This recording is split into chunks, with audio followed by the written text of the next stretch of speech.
At my daughter's wedding, her fiancé introduced me to his boss as an unemployed loser. He thought he was being funny. He thought humiliating me would make him look successful in front of the CEO, but he didn't know that the man he was trying to impress was the man I hired 20 years ago to run my company. When his boss looked at me, smiled, and said to the groom, "You are fired." The silence in the ballroom was deafening. My name is Reginald King. I am 70 years old. If you are watching this video, please like and subscribe to my channel and tell me in the comments if you have ever been underestimated because of how you look. I want to know your story. The air conditioning in the ballroom of the Grand Plaza Hotel was set to freezing, but sweat was already beading on my future son-in-law's forehead. Preston Sterling was a man who lived his life loud, fast, and entirely on credit. He stood in the center of the room, his white tuxedo gleaming under the crystal chandeliers, looking like a prince in a fairy tale he couldn't afford. I stood in the shadows near the kitchen entrance, wearing the only suit I had kept in my closet, a charcoal gray wool blend from the 90s that smelled faintly of mothballs and cedar. I watched my daughter Nia glowing in a dress that cost more than the down payment on my first house. She looked happy, but her eyes were darting around nervously, checking on Preston, checking on the guests, checking on me. She was ashamed. I could feel it in the way she hesitated to bring her friends over to introduce them to her father. To her and to everyone in this room, I was just Reggie, the old man who lived in a wooden cabin on the edge of town, drove a rusted Ford truck, and spent his days fishing. Preston waved me over. His gesture wasn't inviting. It was a summons. He was sitting at the VIP table, the table reserved for the most important people in his world. Seated there was a man I knew very well, though he hadn't seen me in 5 years. Mr. Henderson, the current CEO of King Logistics. The man I had personally groomed to take over my empire when I decided to vanish into the background. "Come here, Reggie," Preston shouted, his voice booming over the jazz music. "I want you to meet someone." I walked over slowly. My knees ached, a reminder of 40 years spent loading cargo trucks before I owned the fleet. As I approached the table, Preston stood up and wrapped a heavy arm around my shoulder. It felt like a yoke. He smelled of expensive scotch and arrogance. "Mr. Henderson," Preston said, his voice dripping with a false, oily charm. "I want you to meet my father-in-law, Reginald. He is a bit of a character." Henderson looked up from his steak. His eyes narrowed slightly behind his gold-rimmed glasses. He was trying to place my face, but the beard I had grown and the 20 pounds I had lost since retirement were doing a good job of disguising me.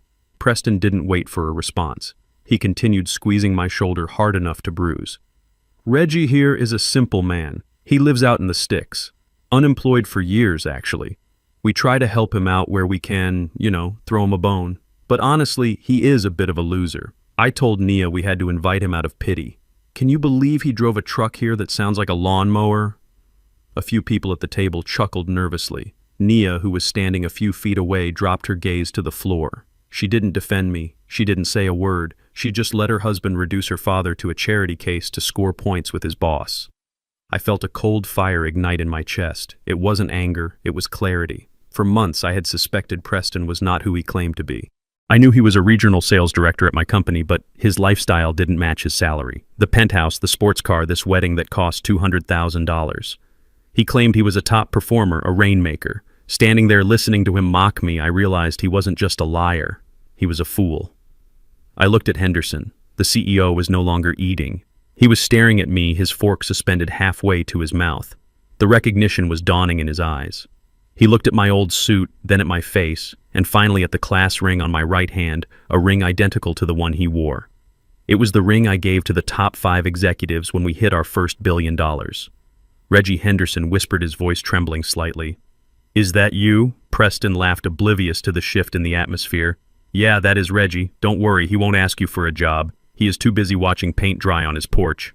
I didn't say a word. I simply reached up and adjusted my tie, a specific knot I had taught Henderson to tie decades ago. I looked Henderson dead in the eye and gave him a barely perceptible nod. It was a command. It was the same look I used to give him across the boardroom table when it was time to cut a bad deal loose. Henderson stood up.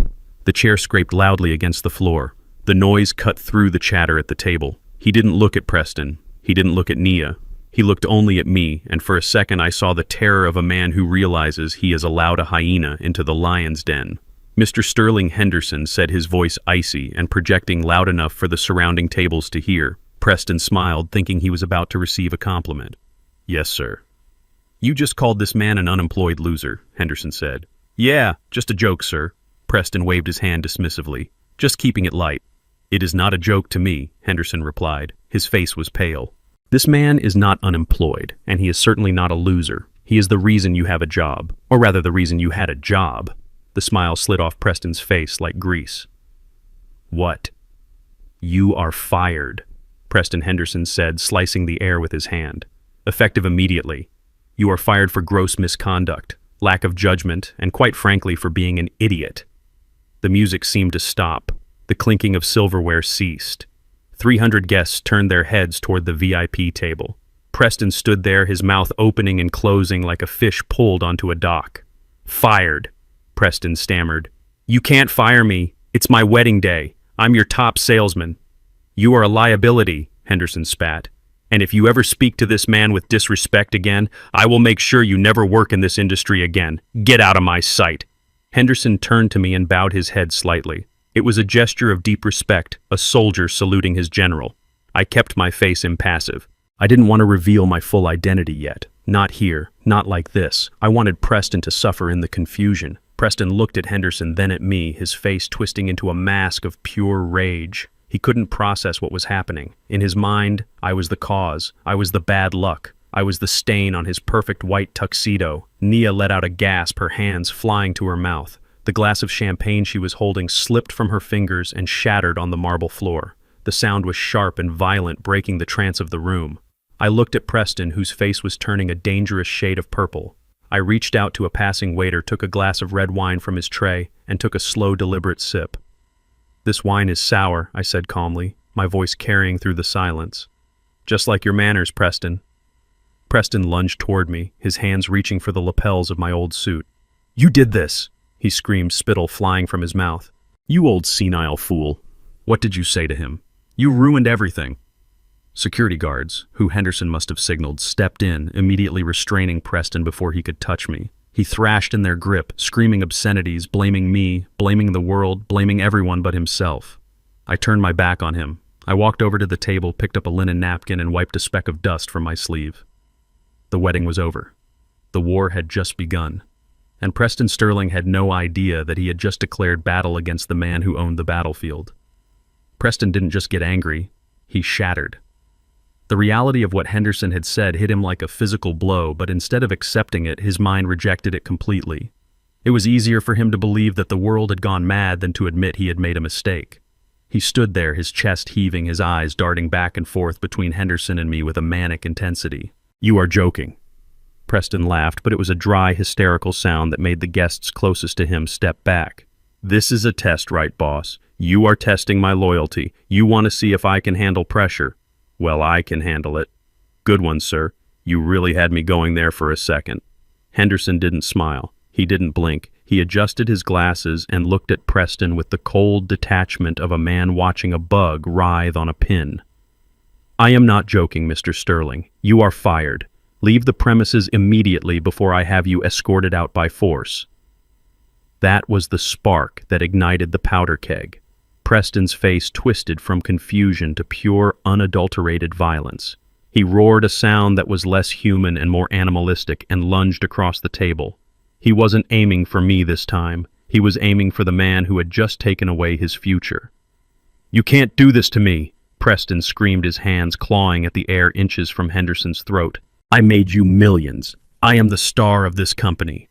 The security guards who had been hovering on the perimeter moved with professional speed. Two of them intercepted Preston mid-air. One grabbed his arm, twisting it behind his back, while the other wrapped a thick arm around his chest.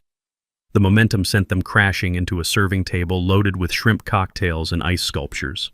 The sound of shattering glass and crashing metal echoed through the ballroom like a bomb going off. Ice cubes skittered across the polished floor. Shrimp and cocktail sauce splattered onto the silk dresses of the bridesmaids. The guests screamed. It wasn't a wedding anymore. It was a brawl.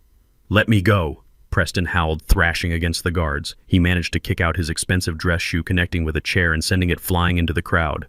"Get your hands off me. Do you know who I am?"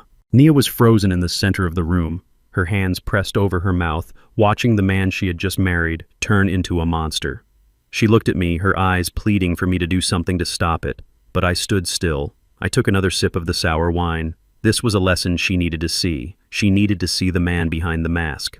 The guards finally managed to pin Preston to the floor. His white tuxedo was now stained with red cocktail sauce, looking like blood. His hair was a mess hanging over his wild eyes. He was panting, spitting curses at the ceiling, his dignity completely stripped away. "Get him up," Henderson ordered, wiping a speck of sauce from his lapel. "And get him out of my sight." As the guards hauled Preston to his feet, the atmosphere in the room shifted from shock to judgment. The guests were whispering, pointing, recording everything on their phones. The illusion of the perfect power couple had dissolved, leaving only a violent, unemployed man and his terrified bride. Preston shook the guards off as soon as he regained his footing, though they stayed close, ready to pounce again. He smoothed his jacket with trembling hands, his chest heaving. He looked around the room, seeing the cameras, the judgmental stares, the ruin of his big day. He needed a scapegoat. He needed someone to blame because a narcissist can never look in the mirror. His eyes locked on me. "This is your fault," he screamed, pointing a shaking finger at my chest. "You did this, you and your bad luck. You walked in here looking like a beggar and you poisoned everything." He turned to Nia, who was sobbing quietly now. "And you let him in. I told you not to invite him. I told you he was nothing but trouble. Look at what he did. He turned my boss against me. He probably lied to him. He probably told him some sob story to make me look bad." Nia shook her head, tears streaming down her face. "Preston, stop." He didn't say anything. "You were the one who insulted him." "Shut up," Preston snapped, his voice cracking. "You are supposed to be on my side. I gave you everything. I gave you this wedding. I gave you this life, and you let your loser father ruin it all." He was unraveling, spewing venom in every direction. He called me a curse. He called me a parasite. He claimed I had been jealous of his success and had plotted this whole scene to humiliate him.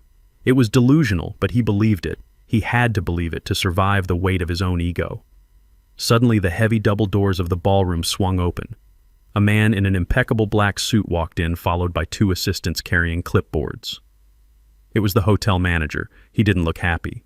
He looked at the overturned table, the smashed ice sculpture, the sauce on the floor, and the guests cowering in the corners. "Mr. Sterling," the manager said, his voice cutting through Preston's rant like a knife. "We have a problem." Preston spun around, his face red and sweaty. "What now? Can't you see I am busy? We have received multiple complaints from the other ballrooms about the noise," the manager said calmly. "Furthermore, there has been significant damage to hotel property, and violent conduct is a direct violation of your contract. I am shutting this event down immediately." "Shutting it down!"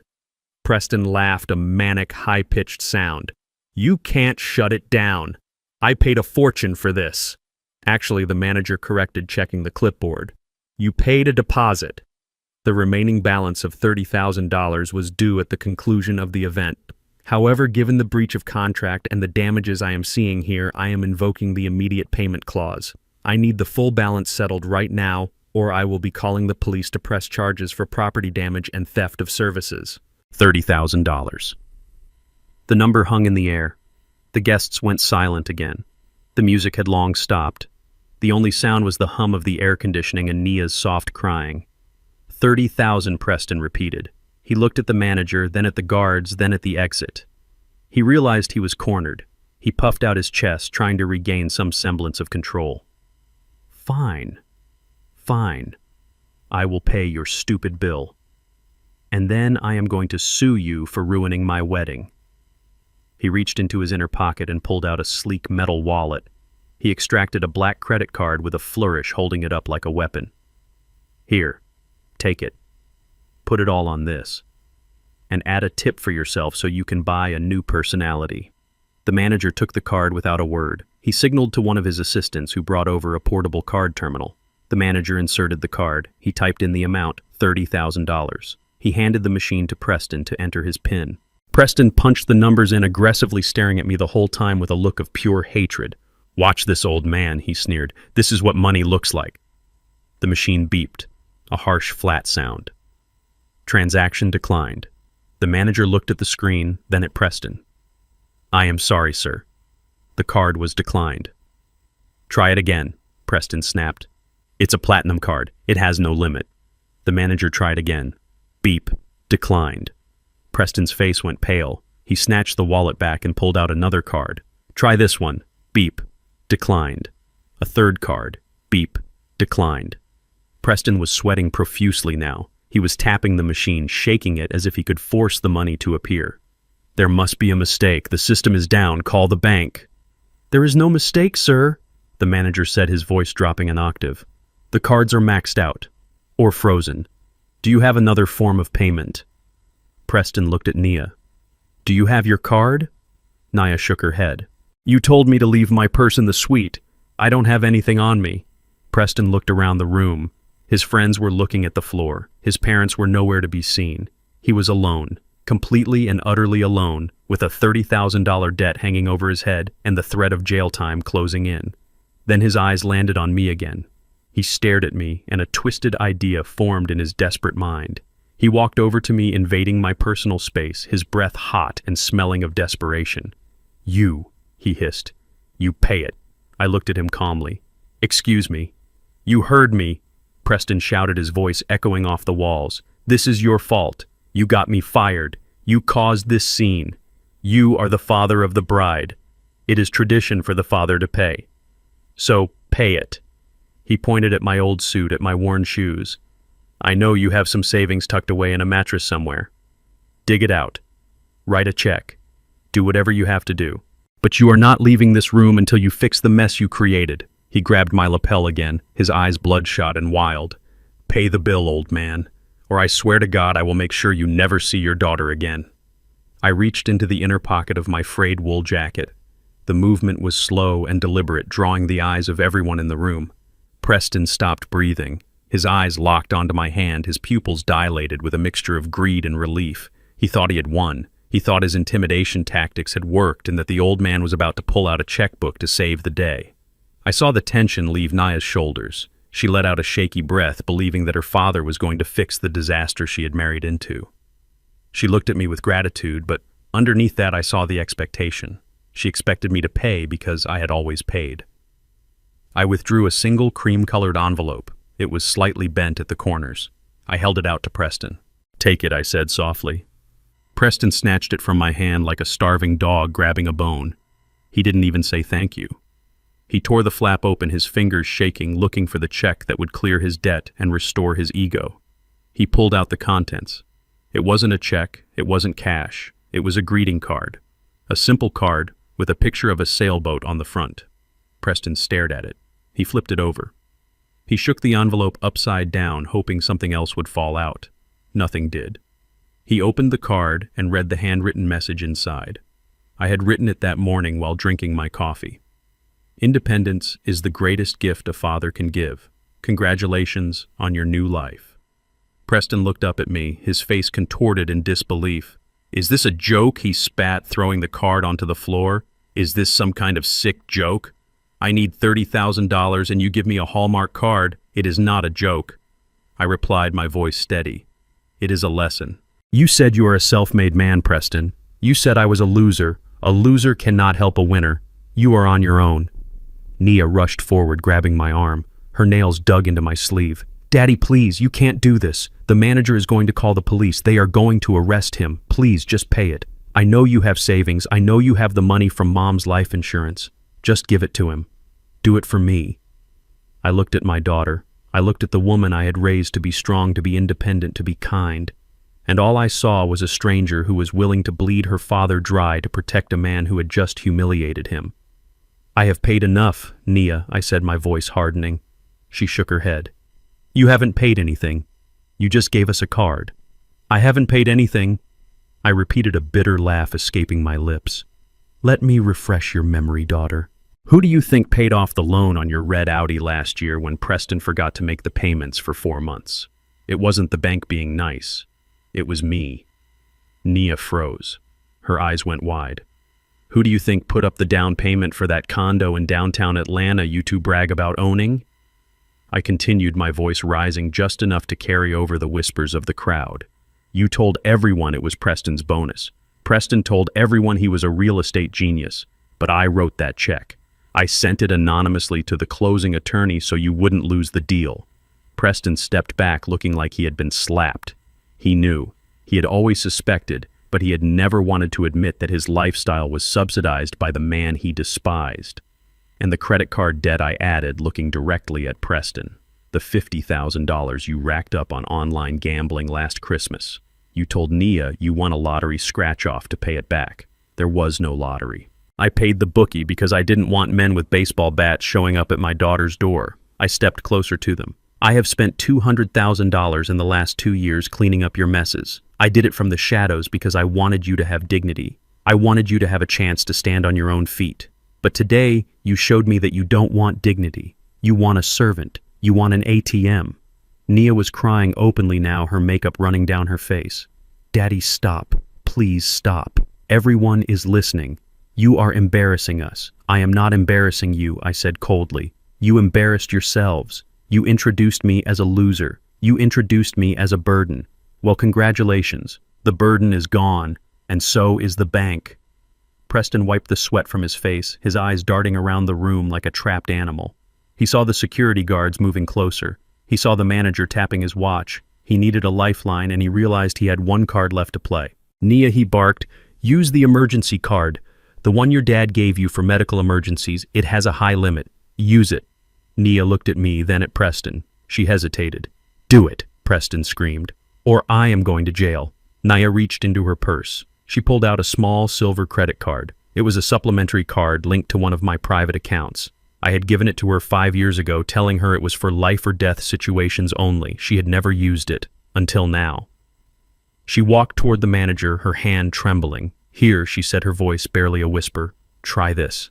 I didn't move to stop her. I didn't grab her hand. I simply reached into the pocket of my trousers and pulled out my phone. It wasn't a smartphone. It was an old, rugged brick phone that I used for secure communications. It looked like a relic, something a construction worker would use in the early 2000s. Preston saw the phone and let out a laugh. Look at that.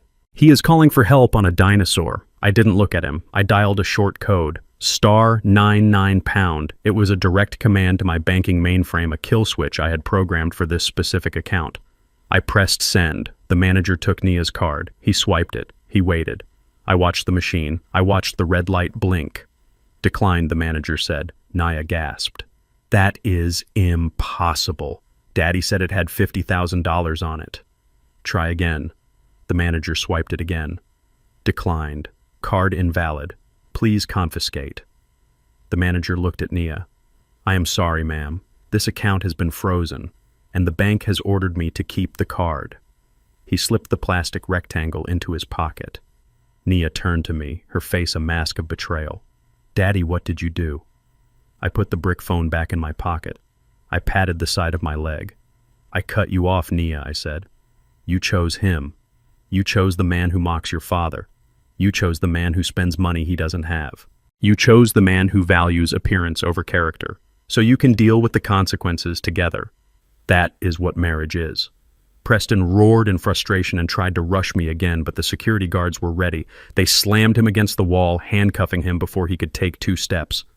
That is assault, Preston screamed as they dragged him toward the door. I will sue you. I will sue this hotel. I will sue everyone. The manager signaled to his staff. Call the police and get the invoice ready for the legal team. I adjusted my jacket. I looked at Henderson, who was watching the scene with a grim satisfaction. He nodded at me, a silent acknowledgement that justice had been served. I walked past Nia. She tried to grab my hand, but I stepped out of reach. Daddy, wait, she sobbed. How are we going to get home? They took the car keys. Take the bus, I said without breaking stride. It builds character.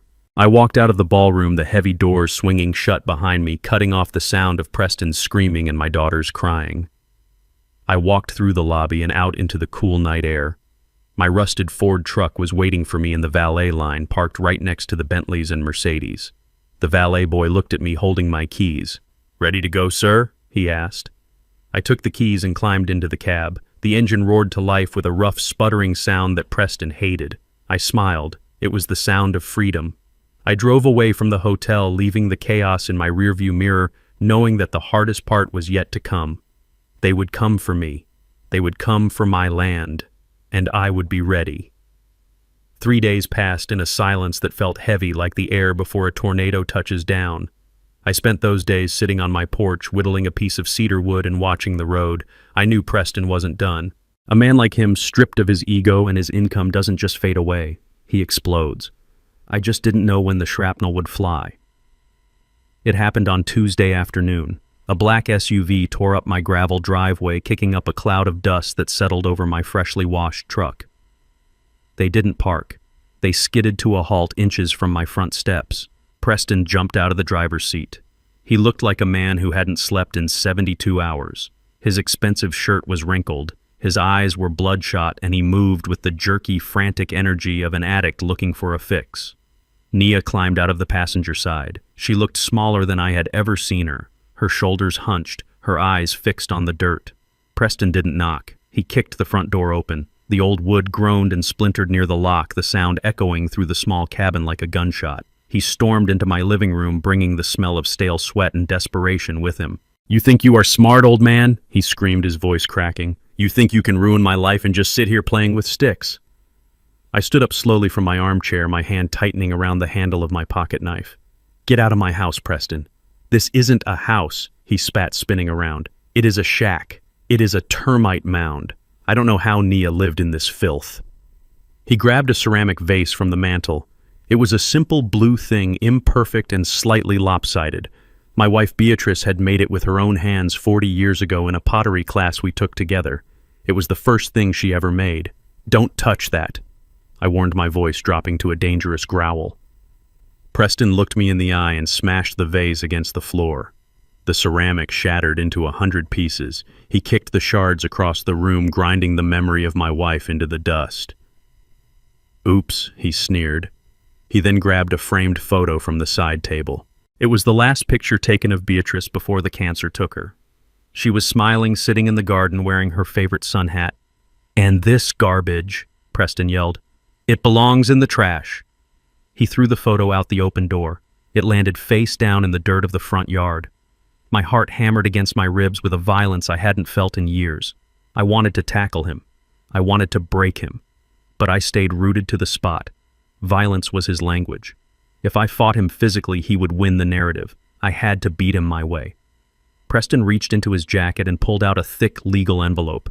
He slammed it onto my small dining table with enough force to make the salt shakers jump. "Read it," he commanded. I didn't move. "Tell me what it is." "It is a lawsuit," Preston announced, puffing out his chest. "Defamation of character, loss of income, emotional distress, malicious interference with a business contract. I am suing you, Reginald. I am suing you for $5 million. I looked at the envelope, then at him. $5 million, I repeated calmly. "You don't have $5, Preston."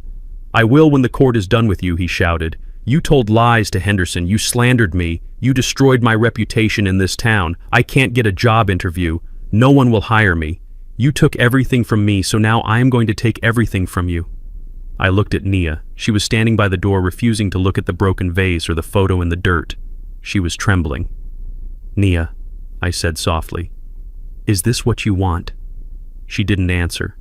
She just wrapped her arms around herself as if she were cold. "Don't talk to her," Preston barked, stepping between us. "She is on my side. We are a team. And we know you don't have $5 million liquid. We know you are broke, but you have one thing." He pulled another document from his pocket. It was crumpled and stained with coffee. He smoothed it out on the table next to the lawsuit. "This land," he said, waving his hand around the room. "It is the only asset you have. I checked the county records. You own it free and clear. It is a dump and the cabin should be condemned, but developers are buying up properties along the highway." He pointed a shaking finger at the paper. "It was a quitclaim deed. Sign it," he demanded. "Transfer the property to me. I can sell it quickly. It won't cover the $5 million, but it will get me some cash. It will get the bookies off my back and pay for a lawyer to go after Henderson." I walked over to the table and looked down at the deed. He wanted my home. He wanted the place where I had raised my daughter, the place where I had nursed my wife, the place where I had found peace away from the noise of the corporate world. "You want me to sell my home to pay for your gambling debts?" I asked. "It is not a home." Preston screamed, his face turning red. "It is a patch of dirt with a roof. Look at it. It is pathetic. Just like you. Sign the paper, Reggie. It is probably worth $50,000 if we are lucky. That is just enough to keep my kneecaps intact for another week." I let out a short, dry laugh. It rattled in my chest. "You think this land is worth $50,000? I asked. "It is dirt and weeds," he said dismissively.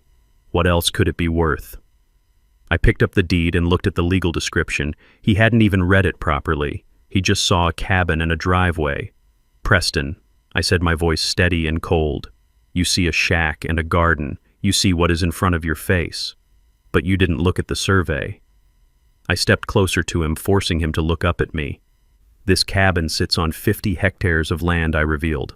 "I bought the surrounding parcels 40 years ago when everyone said the highway would never come this far out. I own the timber rights. I own the mineral rights. And last year, the city rezoned this entire sector for commercial development."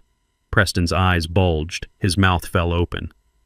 "This land isn't worth $50,000, I said. "It is appraised at $12 million. The silence that followed was absolute. Even Nia looked up, her eyes wide with shock. Preston stared at me and then looked around the cabin with a new expression. The disgust was gone, replaced instantly by a ravenous, desperate greed. He looked like a starving wolf that had just stumbled upon a slaughterhouse. "$12 million, he whispered. "You are sitting on $12 million and you live like this. You drive that piece of junk truck and wear these rags when you have $12 million in the dirt." "I live like this because I choose to," I said. "Because my memories are here. Because my wife is buried under the oak tree out back. You see a price tag, Preston. I see a sanctuary, and I am not selling a square inch of it to save a leech like you." Preston's shock morphed back into rage, but this time it was fueled by envy. He snatched a pen from his pocket and shoved it into my chest. "Sign it," he hissed. "Sign it right now. You owe us. You owe Naya. You have been hoarding this wealth while we struggle. It is selfish. It is evil. Sign the paper, old man, or I swear I will burn this place to the ground with you in it." "No," I said. Preston threw the pen across the room. It bounced off the wall and landed in the fireplace. He paced back and forth, running his hands through his hair, muttering to himself. He looked at the lawsuit, then at the deed, then at me. He realized he couldn't force me physically, not without crossing a line he wasn't ready for yet. But his eyes lit up with a malicious idea. He pulled out his phone. "Fine. You want to play hardball. You want to keep your precious sanctuary. Let us see how much you love it when it is condemned." He dialed a number, putting it on speaker so I could hear the ringing tone. "Building department," a voice answered. "Yes, I want to report a severe code violation," Preston said, his voice smoothing into a fake tone of concern. "I am at 404 Pine Road. The structure is unstable. The foundation is rotting and there is exposed wiring throughout the house. It is a fire hazard. I am very worried it is going to collapse on the elderly occupant." He looked at me and winked. "Yes, I am a concerned relative," he continued. "Please send an inspector immediately. It needs to be condemned. It needs to be demolished for safety reasons." He hung up the phone and smiled at me, a cruel, twisted grin that showed all his teeth. "You won't sell it." "Fine. Then I will have the county tear it down. Let us see how much your $12 million land is worth when your house is a pile of rubble." "We are leaving, Nia." He grabbed my daughter by the arm and dragged her toward the door. "Enjoy your last night in your shack, old man," he called out over his shoulder. "The bulldozers are coming." The heavy tires of the municipal truck crunched on the gravel, signaling the arrival of the executioner Preston had summoned. I watched from my rocking chair as the white pickup truck stopped next to Preston's black SUV. The contrast was stark. The city vehicle was dusted with work and utility, while Preston's car screamed of leased luxury and debt. The building inspector stepped out. He was a man who carried his authority like a sledgehammer. He slammed the truck door shut and adjusted his belt, his eyes hidden behind dark aviator sunglasses. He marched toward the porch, ignoring the beautiful morning light filtering through the trees, focused entirely on the clipboard in his hand. Preston stepped forward to greet him, his face lighting up with vindictive glee. "Over here, officer. This is the property. As I told you on the phone, it is a hazard. The wiring is older than I am, and the foundation is basically mud. I am terrified it is going to collapse on my father-in-law." He pointed at me with a gesture that was half accusation, half mockery. Look at him. He sits there because he is probably afraid to move in case the floor gives way. We need an emergency condemnation order. We need it bulldozed before someone gets hurt. The inspector stopped at the bottom of the steps. He looked at the siding of the cabin. He kicked a wooden support beam with his steel-toed boot. The wood held firm solid as the day I placed it, but the inspector made a show of shaking his head and scribbling something ominous on his pink form. I am going to need to see the interior, the inspector grunted, his voice rough. But from the outside I can already see 3 major code violations. We are likely looking at an immediate vacate order. Preston turned to me, his smile stretching so wide it looked painful. Did you hear that, Reggie? An immediate vacate order. That means you get out now. The bulldozers are coming just like I promised. You should have signed the deed when you had the chance. Now you lose the land and the house. Nia stood by the car, her hands covering her face. She was watching her childhood home being sentenced to death, and she didn't say a word to stop it. The inspector walked up the steps. He finally took off his sunglasses to get a better look at the door frame. He looked at me. I didn't move. I didn't flinch. I just looked him dead in the eye. Name of owner. The inspector barked, pen hovering over the paper. Reginald King, I said. The inspector's hand froze. He looked up from the clipboard. He squinted, leaning in closer, studying my face. He looked at the scar above my eye. He looked at the way I held my hands. The aggression drained out of his posture like water from a cracked bucket. His jaw went slack. Mr. King, he whispered. Mr. Reggie King. That is me, I replied calmly. The inspector lowered the clipboard slowly. A look of absolute recognition and deep respect washed over his face. He took a step back, almost stumbling. I didn't know you lived here, sir, he said, his voice changing completely. It was no longer the voice of a bully. It was the voice of a man speaking to a legend. I haven't seen you since the groundbreaking of the West Side Park. My kids play on that playground every weekend. I nodded slowly. That is good to hear, Marcus. I remember you. You were the foreman on the drainage crew. You kept the project under budget. Preston let out a sound of pure confusion. He stepped between us, waving his hands. What is going on? Why are you talking to him like that? He is a code violator. He is living in a shack. Condemn it. Marcus turned on Preston. The look he gave my son-in-law was withering. He looked at Preston like he was something he had scraped off his boot. Who is this clown, Mr. King? Marcus asked me. My son-in-law, I said. He seems to think he is an engineer today. Marcus laughed a short, sharp bark. He looked at Preston. Son, you have no idea who you are talking to. Mr. King didn't just build this cabin. He built half the infrastructure in this county. He privately funded the new wing of the hospital. He paid for the library renovation. If he says this house is safe, then it is the safest building in the state. Preston's face went purple. That is a lie. He is broke. He is unemployed. He bribed you. I will report you. Marcus stepped into Preston's personal space. He was a head taller and 50 pounds heavier. Excuse me, are you accusing a city official of corruption? Because I can write you a ticket right now for filing a false report. It is a crime to waste municipal resources on a vendetta. Do you want me to call the sheriff? Preston backed away, his hands raising in surrender. No, I thought. You thought wrong, Marcus snapped. He tore the pink citation sheet off his clipboard. He crumpled it into a ball and tossed it onto the ground at Preston's feet. Get off this property. And if I see your name on my dispatch log again, I will have you arrested for harassment. Marcus turned back to me and tipped his imaginary hat. Sorry for the disturbance, Mr. King. You have a good day. Thank you, Marcus, I said. The inspector got back in his truck and drove away. Preston stood there staring at the crumpled paper in the dirt. He was shaking. He had tried to use the law as a weapon, and it had turned in his hand. He looked at me, and for a second I saw fear. But then the fear turned into something darker, something sharper. He turned slowly toward Naya. She was staring at me with wide eyes, processing what the inspector had said. Hospital wings, libraries, infrastructure.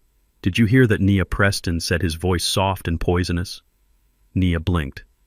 Hear what? The Inspector Preston said, walking over to her. He said your dad funded the hospital. He said he paid for the library. Do you know how much that costs? That is millions of dollars, Nia.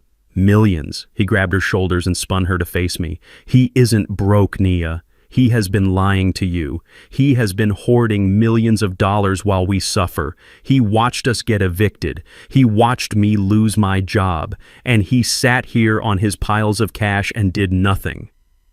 Nia looked at me. Her expression shifted. The confusion melted away, replaced by a deep, cold suspicion. "Dad," she whispered, "is it true? Do you have money?" I didn't answer. "Answer me," she screamed. "Do you have millions of dollars?" "Yes," I said. Nia recoiled as if I had slapped her. "You have millions, and you let us live like this. You let us struggle. I let you live your life," I said. "No, you lied to me," she cried. "You are hiding money from your own family." Preston was right. "You don't love us. You just love your money." She grabbed Preston's hand. "Let us go. I can't stand to look at him." Preston smirked at me as he led her to the car. He hadn't destroyed my house, but he had destroyed something far more important. He had turned my daughter against me. And as they drove away, I knew this wasn't over. It was just the beginning of a much dirtier war. The dust from their departure had barely settled when I began preparing for their return. I knew they wouldn't stay away. Greed is a powerful magnet, and now that they knew the magnet was $12 million strong, they would be back. Sure enough, the next morning the black SUV roared up the driveway again. This time Nia didn't wait for Preston to open her door. She stormed onto the porch, her face pale and drawn her eyes red from crying. Preston followed close behind, looking like a vulture circling a wounded animal. "Why did you do it?" Nia screamed, her voice raw. "Why did you let us struggle? Why did you let us get evicted? You have millions, Dad, millions, and you watched me cry over unpaid bills. You watched me stress about the wedding budget. Do you hate me? Is that it? Do you hate me that much?" I sat in my chair, my hands resting on my knees. I didn't hate her. I loved her enough to let her fail, which is the hardest kind of love there is. But she wasn't ready to hear that. She was hurting, and she was looking for a villain. "I didn't do it to hurt you, Nia," I said calmly. "I did it to protect you. Protect me." She laughed a bitter, broken sound. "By lying to me. By pretending to be poor. How does that protect me?" "By keeping him away from the money," I said, pointing a finger at Preston. Preston stepped forward, his chest puffed out. "Don't you dare blame this on me. You are the liar here, Reggie. You are the one sitting on a fortune while your daughter starves. You are a miser. A selfish old miser." I stood up. I reached under my chair and pulled out a thick manila folder. I had compiled it over the last 6 months with the help of a private investigator. It was heavy. It thudded when I dropped it onto the small wooden table between us. "I am not the one starving her, Preston," I said. "You are." Preston looked at the folder. "What is that?" "More lies." "It is the truth," I said. "Something you seem to be allergic to." I opened the folder. Papers spilled out. Bank statements, credit card bills, casino receipts, hotel invoices. "Nia, look at this," I commanded. Nia hesitated. She looked at Preston, who was suddenly very still. "Don't look at it, babe," Preston said quickly. "It is fake. He forged it, just like he lied about being broke." Nia looked at me, then at the papers. Curiosity won out. She picked up the top sheet. It was a credit card statement from 3 months ago. "This is your card, Preston," she said, frowning. "It says you spent $5,000 at the Diamond Club." She looked up. "That is a strip club. You told me you were at a sales conference in Chicago." Preston's face went white. "That is not mine. He stole my identity. Or he photoshopped it. You know technology these days. He is trying to frame me." I handed her another paper. "This is a promissory note," I said, "to a loan shark in Las Vegas. $200,000, Preston. You owe $200,000 in gambling debts. That is why you are desperate for my land. That is why you need cash now. Not for a house. Not for Nia. To save your own skin."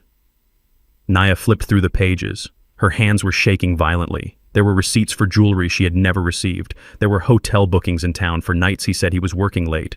There were transfers to offshore betting sites totaling more than her annual salary. "Oh my God," she whispered. "A sapphire necklace. $4,000. Who is Candy?" Preston snatched the paper from her hand. "Nobody. It is a typo. It is a business expense. Nia, listen to me. Look at him. Look at this old man. He hates me. He has hated me since day one. He went out and paid someone to make these fake documents to break us up. He wants to control you. He wants to buy you with his millions, but first he has to get rid of me. He turned to me, his eyes bulging. You are sick, Reggie. You are a sick, manipulative old man. You think you can buy your daughter back. You think these lies will work. They aren't lies, I said, and you know it. Nia looked at Preston. She held up a photo from the pile. It was a picture of Preston entering a motel room with a woman who was definitely not Nia. The timestamp was from 2 weeks before the wedding. Is this Photoshop too, Preston? She asked, her voice trembling. Preston stared at the photo.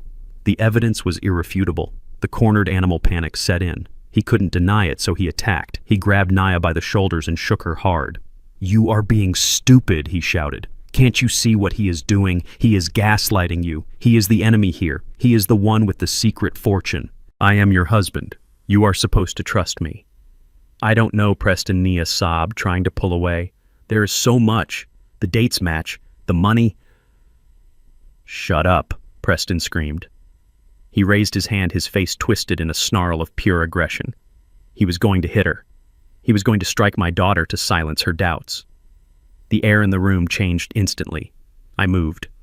I didn't move like a 70-year-old man. I moved like the dock worker I used to be. I caught Preston's wrist in midair, inches from Nia's face. My grip was iron. I squeezed, digging my thumb into the tender tendons of his wrist. Preston gasped, his eyes snapping to mine. Let go, he grunted. I twisted his arm, forcing him to step back, forcing him to release Nia. I stepped between them, a wall of gray wool and rage. If you ever, I said, my voice low and vibrating with a deadly promise, raise your hand to my daughter again, you will not walk out of this house. Do you understand me? I shoved him backward. He stumbled, tripping over his own feet and crashing into the doorframe. He rubbed his wrist, looking at me with a mixture of fear and hatred. He had underestimated the old man again.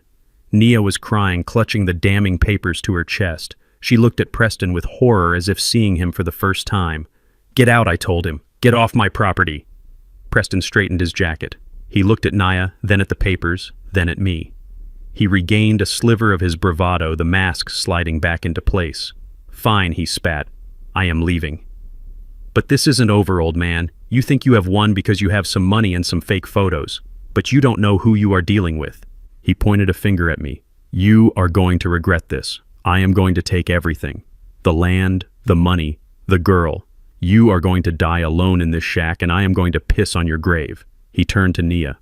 Are you coming, or are you staying with the liar? Nia didn't move. She just cried. Suit yourself, Preston sneered. You will come crawling back when you realize he is just trying to control you. He stormed out to the SUV, slammed the door, and peeled out of the driveway, leaving a cloud of dust and a silence that felt like a wound. I turned to my daughter. She was broken, but at least she was safe. For now. You are going to pay for this, Preston yelled out the window as he drove off. You are going to pay. Preston Sterling was a man drowning in the deep end of a pool he had dug himself. The $200,000 debt to the loan sharks in Las Vegas wasn't just a number on a piece of paper anymore.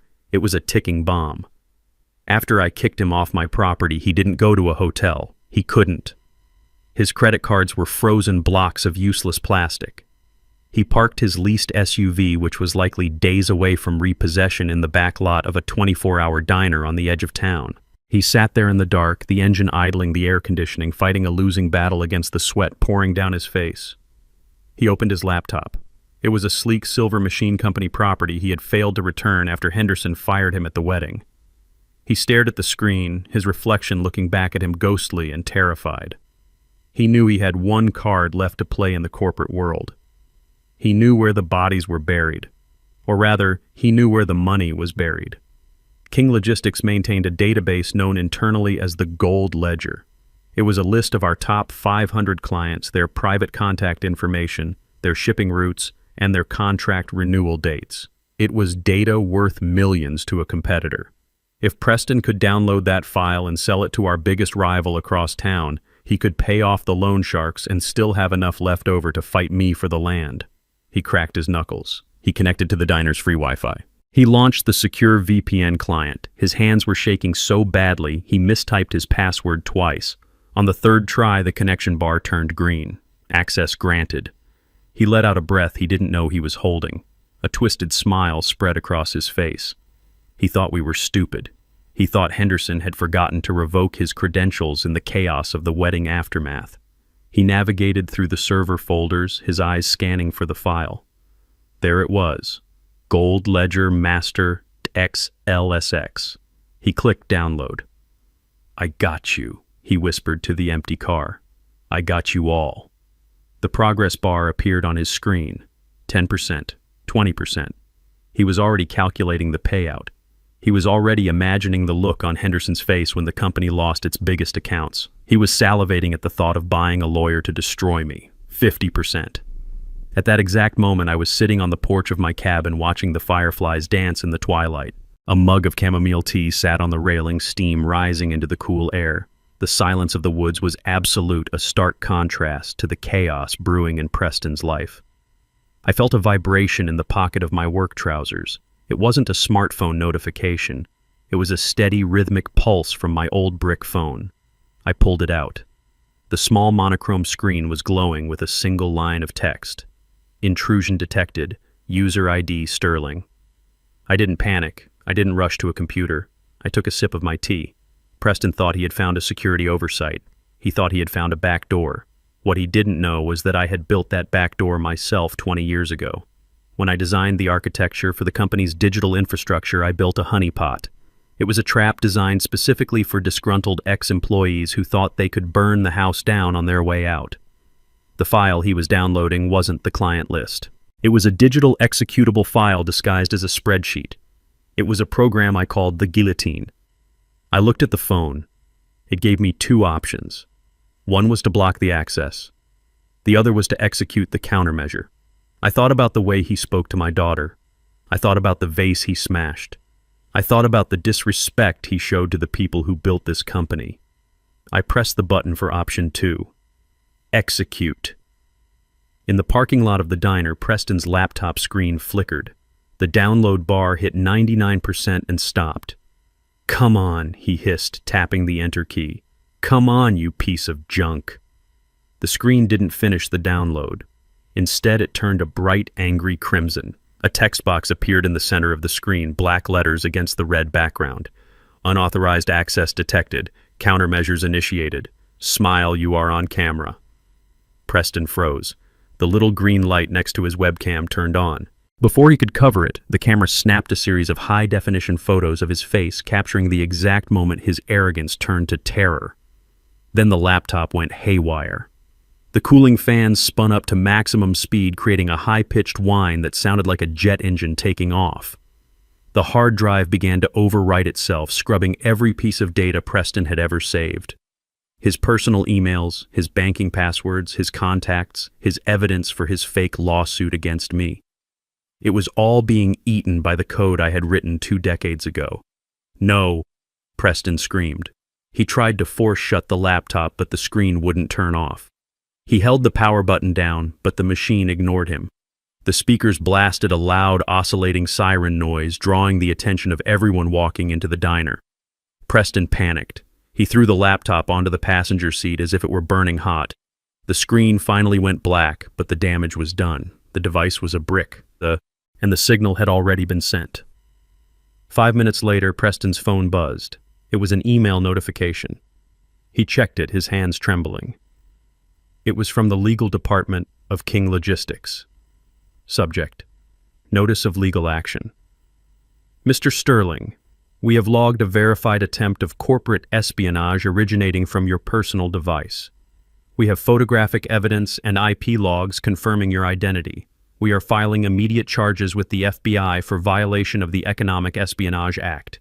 We are also suing you for $10 million in damages for attempted theft of trade secrets. Do not leave the jurisdiction.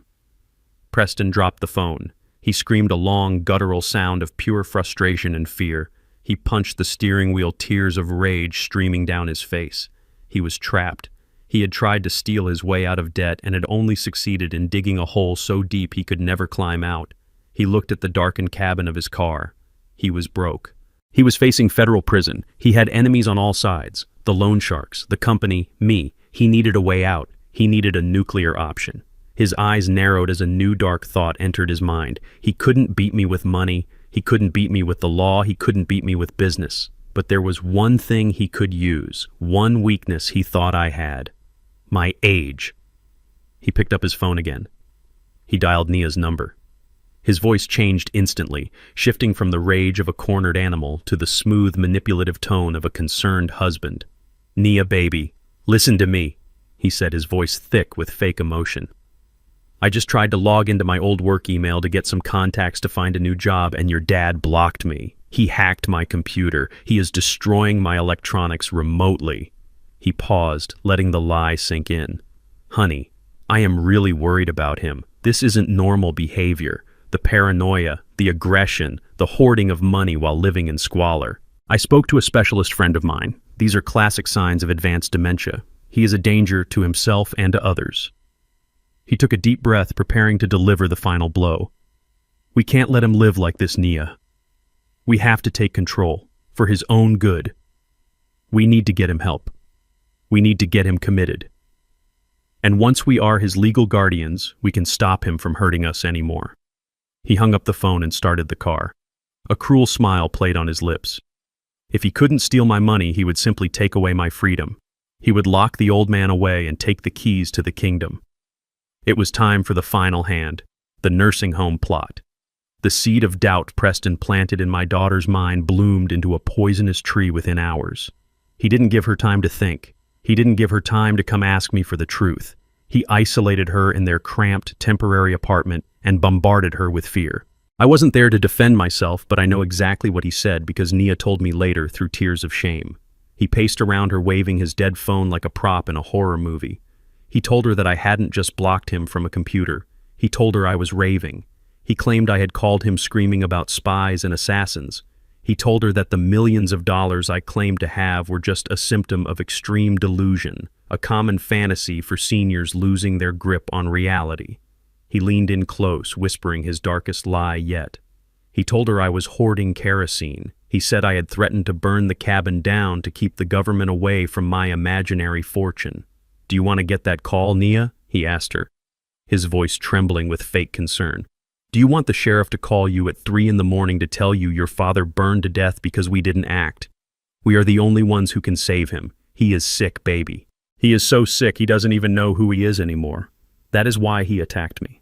That is why he humiliated us. It is the disease talking." Nia broke. She was exhausted, broke, and terrified. She loved me, and Preston used that love as a weapon against me. She agreed to sign the papers. She agreed to the emergency and voluntary commitment. It happened at 2 in the morning. I was awake, sitting in the dark, monitoring the security feeds on my old phone. I saw the headlights cut through the trees long before they reached the cabin. It wasn't a police car. It wasn't a standard ambulance. It was an unmarked white van with tinted windows. Preston hadn't called the county services. He had hired a private patient transport service, the kind that asks no questions as long as the check clears. I stood up and put on my jacket. I knew I couldn't fight them off physically. If I pulled a gun or threw a punch, I would only prove Preston's narrative that I was violent and unstable. I had to play this hand differently. I reached into my safe and took out a small silver USB drive. I had prepared it days ago for a moment just like this. I slipped it into my palm, hiding it inside my sleeve. The front door burst open. No knock, no warning. 2 men in blue scrubs entered. They were the size of linebackers, their faces blank and professional. Preston walked in behind them holding a clipboard. Nia trailed at the back, her face buried in her hands, sobbing. "Mr. King," the first orderly said, stepping toward me. "We are here to take you to a safe place." I didn't move. I looked at Preston. "You are a coward, Preston. You can't win a fair fight, so you have to lock me away." Preston didn't look at me. He turned to Nia and held out the clipboard and a pen. "Sign it, honey.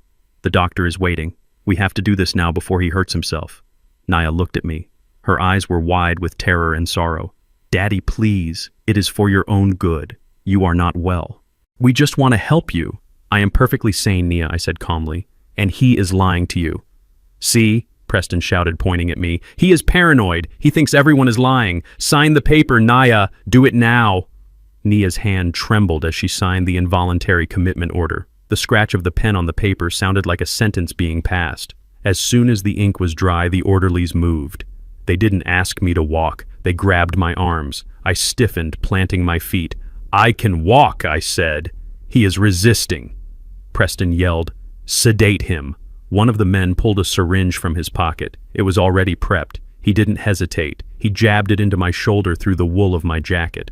I felt the sting, then the cold rush of the chemical hitting my bloodstream. "You didn't have to do that." I gritted out my legs, starting to feel heavy. Preston smiled. It was a smile of pure victory. He walked over to me as the drug began to pull me down. "It is better this way, Reggie," he whispered so only I could hear. "You get a nice padded room. I get the power of attorney. I get the land. I get the money. And Nia gets to think she saved her daddy. Everyone wins." My vision blurred. The room tilted. The orderlies began to drag me toward the door. My feet dragged on the floorboards. I fought the darkness closing in on my mind. I had one last thing to do, one last move to make, before I disappeared into the system. Nia was standing by the doorframe, crying, unable to look at me. I slumped, making myself dead weight, forcing the orderlies to adjust their grip. This brought me inches from her. I reached out with my right hand, the one holding the USB drive. I grabbed the edge of her jacket. She flinched, looking down at me. She expected me to scream. She expected me to beg. I didn't. I used the last ounce of my dexterity to slip the silver drive into her open pocket. My fingers brushed against her hand. She froze, feeling the cold metal object slide in. I looked up at her. My tongue felt thick. The world was spinning into a gray fog. But I forced my eyes to focus on hers one last time. "Don't cry," I whispered, my voice slurring. "Watch it. Watch what I gave you. Then you can cry." Nia frowned, her hand going to her pocket. She felt the drive. She looked at me, confusion warring with her grief. "Move him out," Preston barked. The orderlies hauled me through the door and into the night air. They threw me into the back of the van and strapped me to a gurney. The last thing I saw before the heavy metal doors slammed shut was Preston putting his arm around Nia, comforting her for the crime he had just forced her to commit. The engine started. The van lurched forward. I closed my eyes, letting the sedative take me. I was going to a prison, but I had left the key behind. Preston thought he had buried me. He didn't realize he had just handed the shovel to the only person who could dig me out. I woke up to the smell of ammonia and stale urine. My head felt heavy, like it was stuffed with wet cotton, a lingering effect of the sedative they had forced into my veins. I tried to sit up, but my muscles were sluggish and unresponsive. I blinked, trying to clear the fog from my vision. I was in a room that was barely larger than a closet. The walls were painted a peeling, institutional green. There was a single metal cot bolted to the floor, a thin mattress, and a toilet in the corner that lacked a seat. There were no windows. The only light came from a fluorescent strip buzzing angrily on the ceiling behind a wire cage. This wasn't a hospital. It wasn't a care facility. It was a warehouse for the unwanted. It was a place where families sent their elderly problems to be forgotten. I dragged myself to the edge of the cot and placed my feet on the cold linoleum floor. I wasn't afraid. Fear is a reaction to the unknown, and I knew exactly where I was and why I was here. I was here because I had allowed it. I was here because it was the only way to get the evidence into the only hands that mattered. Miles away in the living room of the cabin Preston had tried to condemn my daughter was staring at the small silver object in her hand. The house was silent. Preston had dropped her off and left immediately to meet with his lawyer, eager to file the paperwork that would grant him power of attorney over my estate.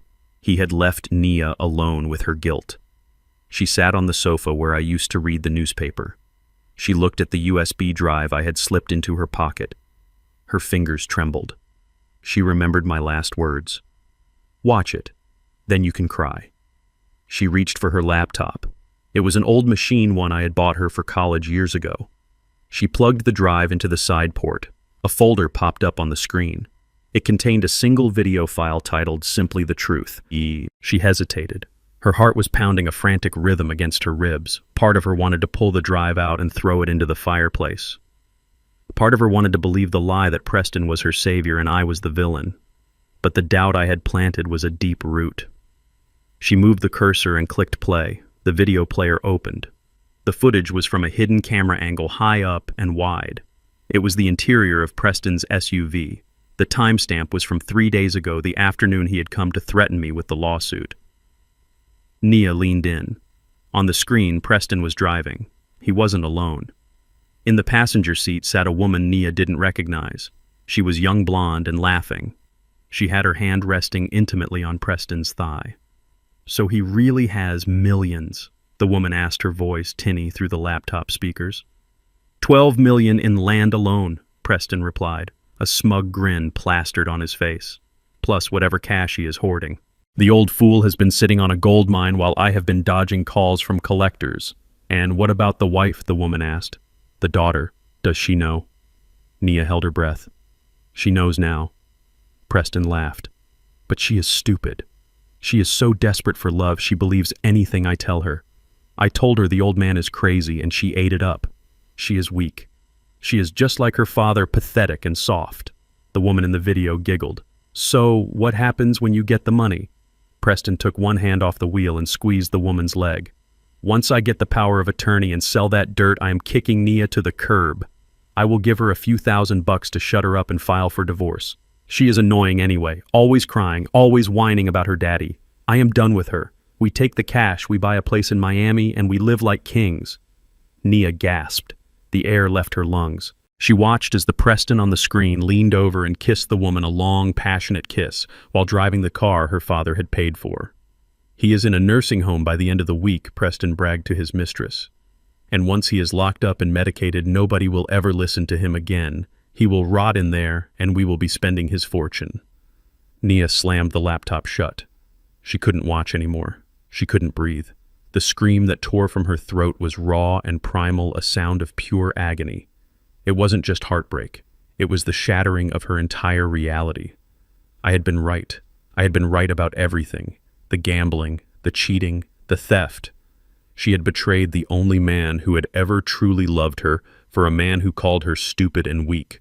She curled into a ball on the sofa, sobbing uncontrollably. She felt dirty. She felt used. She realized with a sickening clarity that she had signed the papers to imprison her own father based on the lies of a predator. The front door opened. Nia froze. She wiped her eyes frantically, but it was too late. Preston walked in. He was whistling. He held a bottle of champagne in one hand and a stack of legal documents in the other. He looked victorious. He looked like a man who had just won the lottery. "Honey, I am home," he called out cheerfully. "And guess what? The lawyer says we can expedite the property transfer. We are going to be rich by Friday." He stopped when he saw her. He saw the red eyes. He saw the open laptop on the coffee table. He saw the silver USB drive sticking out of the side. His smile vanished.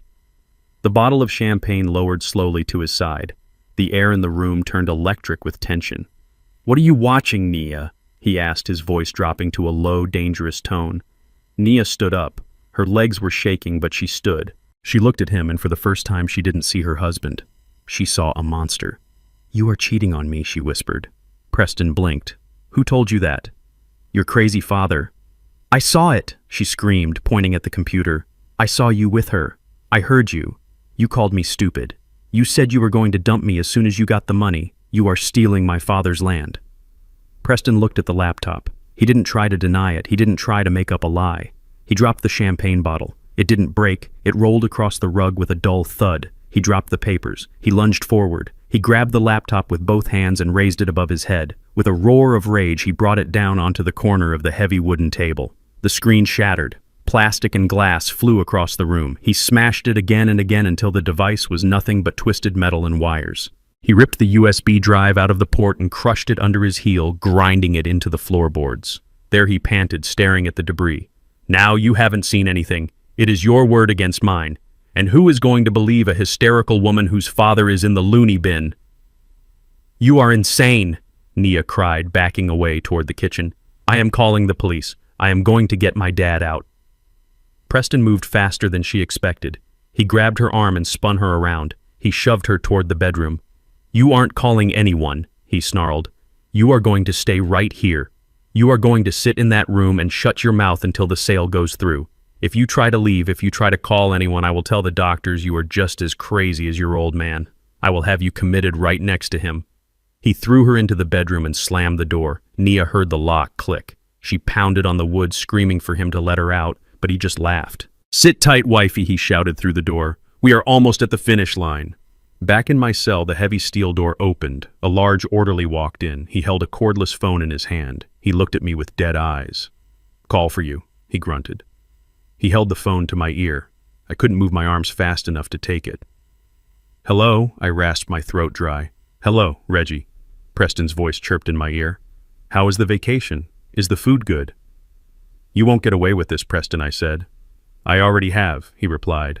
I am at the cabin. I have the deed. And I have Nia. She found your little movie, by the way. She didn't like it. But don't worry, I took care of her. She is locked in her room for her own safety. Just like you. My hand clenched into a fist. If you hurt her... What are you going to do, Reggie? He interrupted. You are locked in a box. You are powerless. You are nothing. I have the land. I have the girl. And you are going to rot in there until you die. Goodbye, old man. The line went dead. The orderly took the phone back and walked out the lock, engaging with a heavy clank behind him. I sat in the silence of my prison. Preston thought he had won. He thought the game was over. He didn't know that I wasn't trapped in there with him. He was trapped out there with me. I looked at the door handle. It was a simple pin tumbler lock. I reached into the hem of my trousers and pulled out a thin, stiff piece of wire I had concealed days ago. It was time to check out. I waited until the heavy footsteps of the orderly faded down the hallway before I moved. I pulled the piece of stiff wire from the hem of my trousers. It was a simple thing, a scrap of metal I had scavenged days ago, anticipating a moment like this, but in the hands of a man who had spent 40 years fixing engines and unjamming conveyor belts, it was a master key. I knelt by the door. The lock was a standard commercial-grade deadbolt, strong against force, but weak against finesse. I inserted the wire feeling for the tumblers. I closed my eyes. I didn't need to see. I needed to feel. I visualized the internal mechanism, the springs, the pins. 1 click, 2 clicks. I applied a slight torque with my thumb. The third pin resisted, gritty and stubborn, but I coaxed it upward. The cylinder turned with a soft metallic groan that sounded like freedom. I pushed the door open just an inch. The hallway was dim lit by flickering fluorescent tubes that hummed with the sound of neglect. The orderly was sitting at a station about 20 feet away, his back to me, scrolling through his phone with his feet propped up on the desk. He was big, a wall of muscle, and fat, the kind of man hired for intimidation rather than care. I slipped out of the room, my socks silent on the cold linoleum.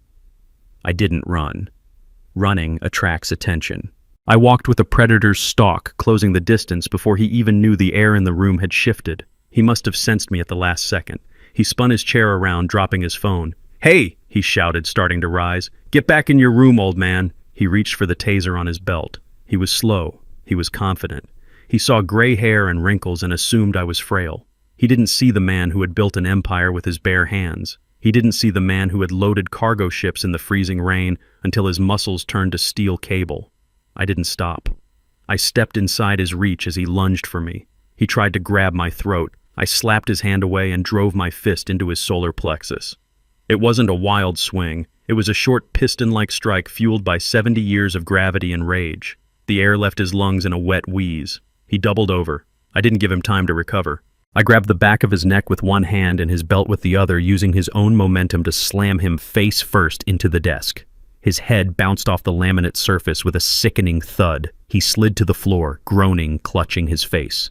"Stay down," I growled, my breathing even and steady. I grabbed his keys from his belt. I didn't look back. I walked down the corridor, my stride lengthening. I passed other rooms, hearing the soft cries of the people trapped inside, and I promised myself I would burn this place to the ground, legally speaking, once I was done. I reached the end of the hall and found the heavy oak door marked Administration. I didn't knock. I used the master key I had taken from the orderly and threw the door open. The office was plush, a stark contrast to the cells in the back. Persian rugs, mahogany furniture, the smell of expensive cigars. Sitting behind the desk was the director, a man named Dr. Eris. He was counting a stack of cash, likely the bribe money Preston had paid him. He jumped up, scattering the bills across the desk. "Who are you?" he demanded, his eyes wide. "How did you get out?" "Security." I slammed the door shut behind me and locked it. "Sit down," I commanded. Dr. Eris looked at the phone on his desk.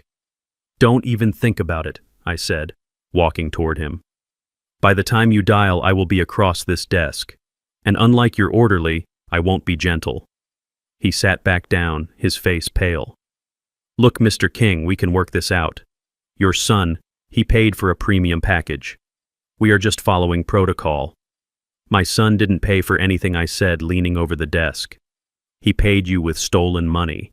But that is not your biggest problem right now. Your biggest problem is that you didn't do your due diligence. You didn't check who I was. I know who you are, Eris stammered. You are Reginald King, a retired mechanic with dementia. I reached into my pocket and pulled out my old brick phone. I placed it on the desk next to his pile of dirty money. Look at the wall behind you, I said. Eris turned. On the wall, amidst various diplomas and awards, was a large bronze plaque commemorating the founding donors of the facility. Read the top name I ordered. Eris squinted. The Beatrice King Foundation. Beatrice King was my wife, I said, my voice dropping to a whisper that filled the room. This facility exists because I wrote a check for $3 million 10 years ago to care for the elderly with dignity. I own the land this building sits on. I sit on the board of the trust that pays your salary. Eris turned back to me. His mouth opened and closed, but no sound came out. The blood drained from his face so fast he looked like a corpse. He looked at my old suit, then at my face, and the realization hit him like a freight train. He had imprisoned his own boss. He had taken a bribe to torture the man who owned the building. "Oh my God," he whispered. "Mr. King." "Sir." "I didn't know. The paperwork said—" "The paperwork was forged," I snapped. "And you are finished. You are going to prison, doctor, for kidnapping, for fraud, for elder abuse, and I am going to personally ensure you never practice medicine again." I picked up his desk phone. I dialed a number I knew by heart. "Ms. Steinberg," I said when the line clicked open. "It is time. Execute the protocol and call the sheriff. I am at the nursing home." I looked at Eris. He was shaking, tears forming in his eyes. "Sir, please," he begged. "I have a family." "So do I said coldly. "And my family is currently being held hostage by a psychopath because you helped him. Get up." I marched him out of the office and through the front lobby. The receptionist stared in shock as I shoved the director through the automatic glass doors. We stepped out into the cool night air. The scene outside was a symphony of power. The gravel driveway was filled with vehicles, but they weren't police cars. Not yet. They were 3 black Rolls-Royce Phantoms, their engines idling with a low, menacing purr. The King Logistics logo was discreetly embossed on the doors. Standing by the lead car was Ms. Steinberg, my chief legal counsel, a woman who could cut a man in half with a contract clause. Behind her were 6 men in dark suits. They weren't just drivers, they were my personal security detail men I had hired from Special Forces units to protect my shipments in war zones. Ms. Steinberg stepped forward. She didn't look at Eris. She looked at me. "Mr. King," she said, handing me a fresh tablet and a clean jacket. "The sheriff is 5 minutes out. We have the warrants prepared." "Good," I said. I turned to Eris, who was staring at the fleet of cars with his jaw on his chest. "Wait here for the police," I told him. "If you move, my associates will detain you. And they are not as patient as I am." I walked to the lead Rolls-Royce. The driver, a man named Marcus, who had been with me for 15 years, opened the rear door. "Where to, sir?" Marcus asked. I looked toward the horizon, toward the woods, where my cabin stood, where my daughter was trapped, where Preston was celebrating a victory he hadn't earned. I adjusted my new jacket. I felt the strength returning to my limbs. The old man was gone. The CEO was back. "Go to my house, Marcus," I said, stepping into the leather interior. "We have to take out the trash." The air inside the cabin was thick with the smell of stale sweat and impending violence. Preston Sterling had crossed the line from desperate to deranged. He paced the small living room, a serrated steak knife gripped tightly in his sweating hand. He had ripped the phone cord from the wall. He had locked the front door. He had trapped my daughter in the very sanctuary I had built to protect her. Nia sat at the wooden dining table, her body trembling so violently the chair rattled against the floorboards. The quitclaim deed lay before her, smoothed out but stained with her tears. Preston slammed his hand down on the table, making her jump. "Sign it!" he screamed, his voice cracking with hysteria. "Sign his name. You have his power of attorney now. You can sign for him. Do it." "I can't," Nia sobbed, her hands covering her face. "It is illegal. He didn't agree to this. You had him committed." "He is gone," Nia Preston roared, leaning over her. "He is in a hole. He is never coming out. He is rotting in that cell, and he is going to die there. We are the only ones left. We need this money. The sharks are coming for me, Nia. Do you understand?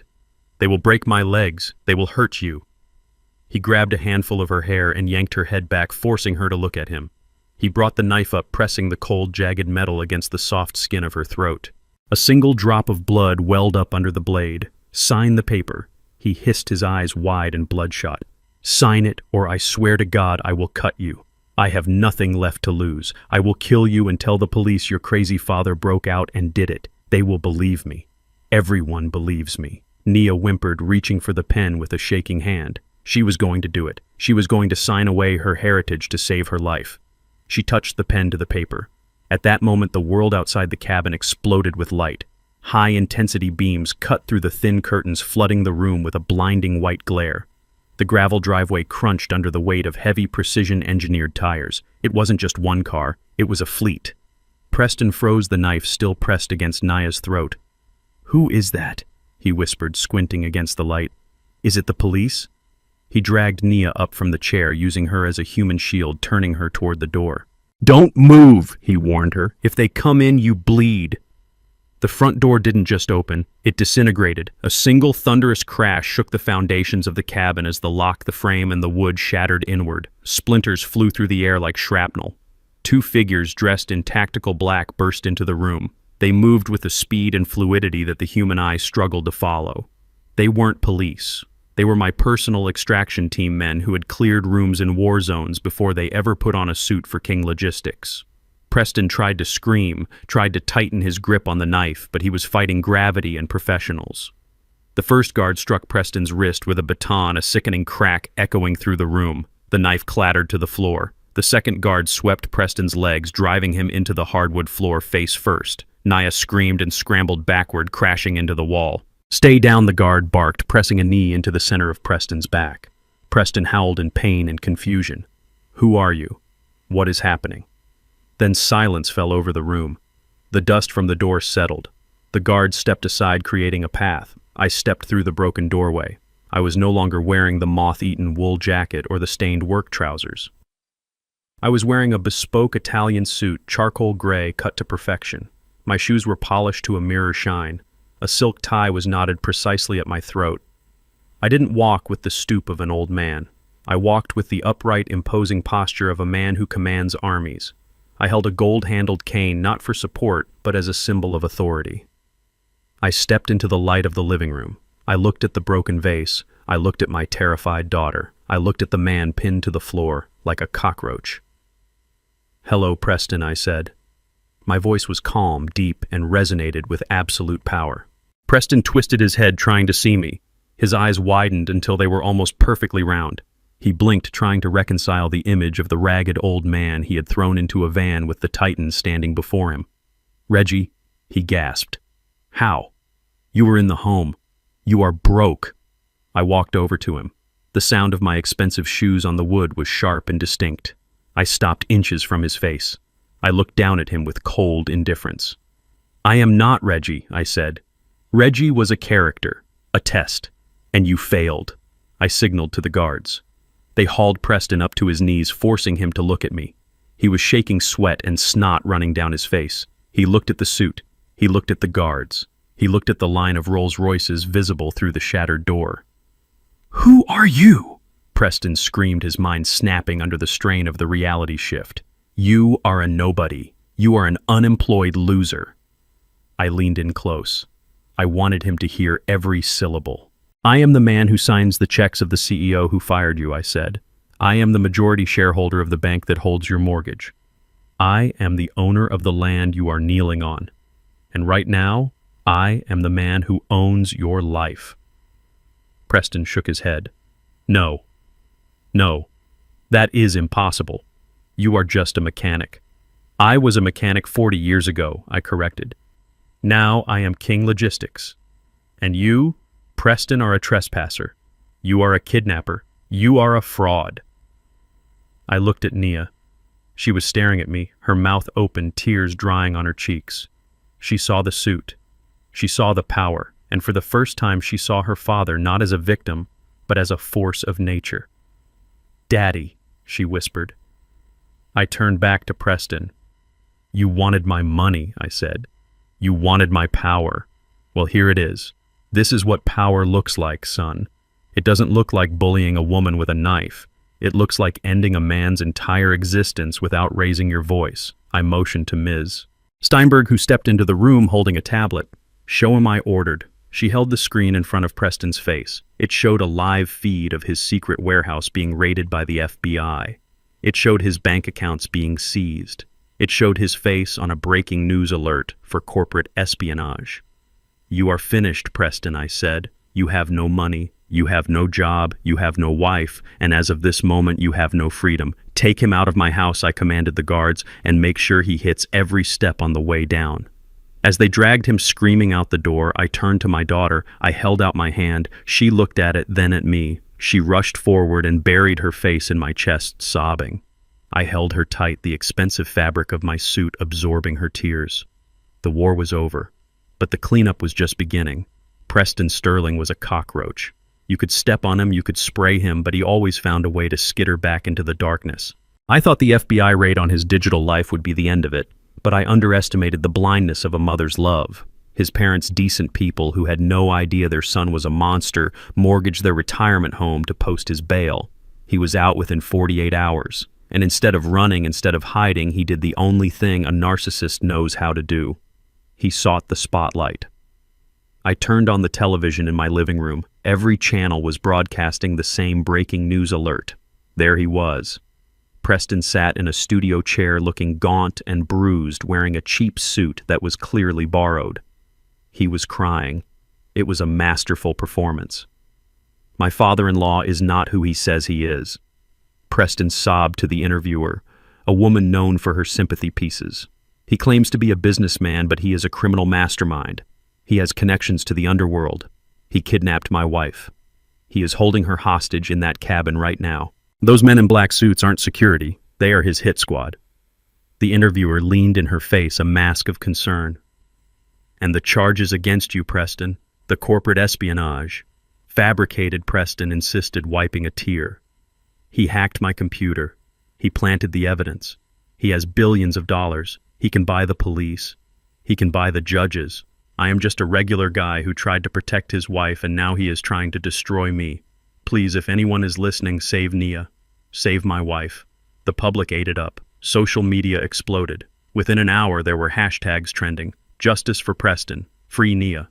A crowd began to gather at the gate of my property. They held signs. They shouted threats. They called me a monster. They didn't see a father protecting his daughter. They saw a rich villain crushing a poor boy. I turned off the TV. I looked at Nia. She was sitting in the corner, shaking her head in disbelief. He is good, she whispered. He is so good at lying. He is desperate, I corrected. And desperation makes men careless. I picked up my phone.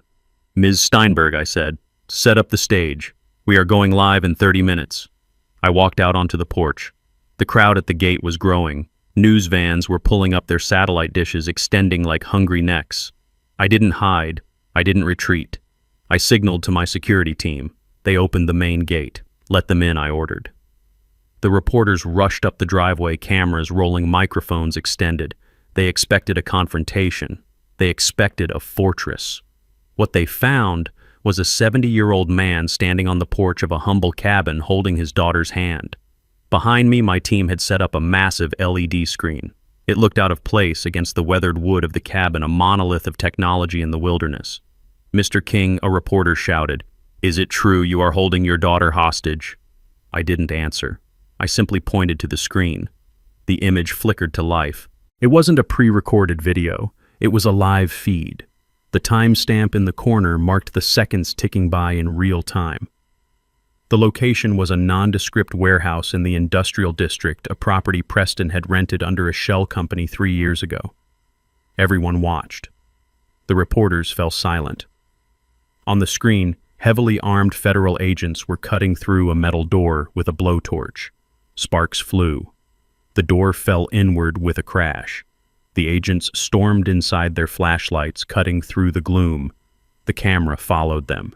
It swept across rows of metal shelving. But there were no legitimate goods on those shelves. There were stacks of counterfeit currency drying on racks. There were bags of white powder that tested positive for synthetic opioids.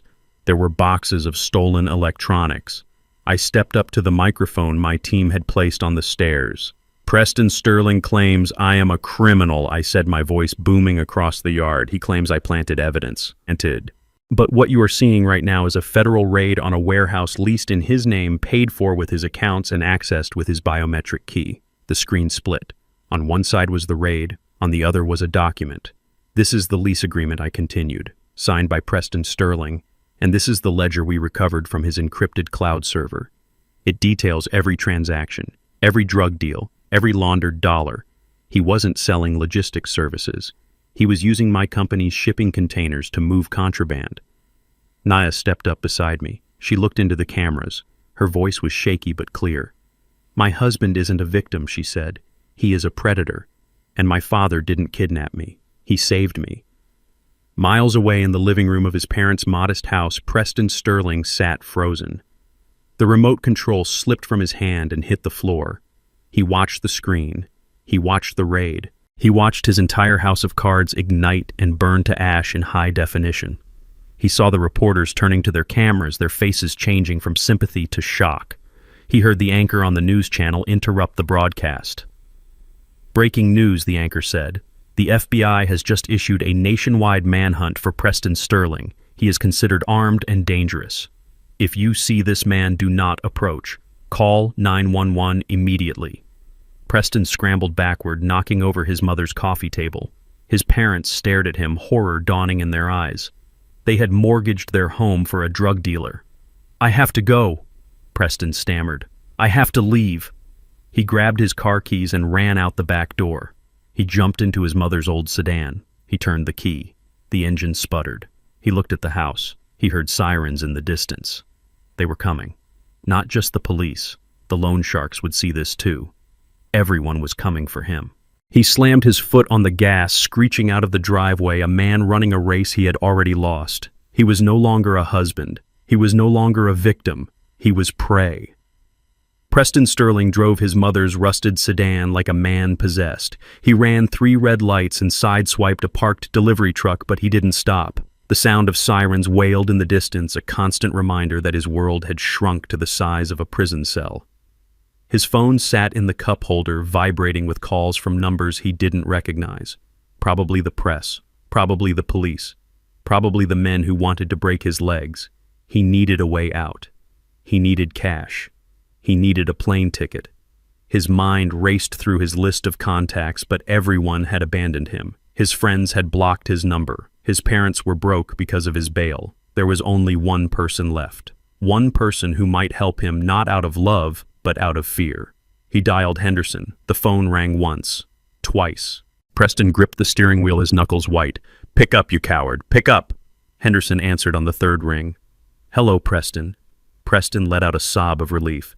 "Henderson, listen to me. I know you fired me. I know you hate me. But you have to help me. I have copies of the internal emails. I have the offshore shipping manifest. If I go down, I am taking the company with me. I will leak everything to the IRS. I will tell them King Logistics is a fraud."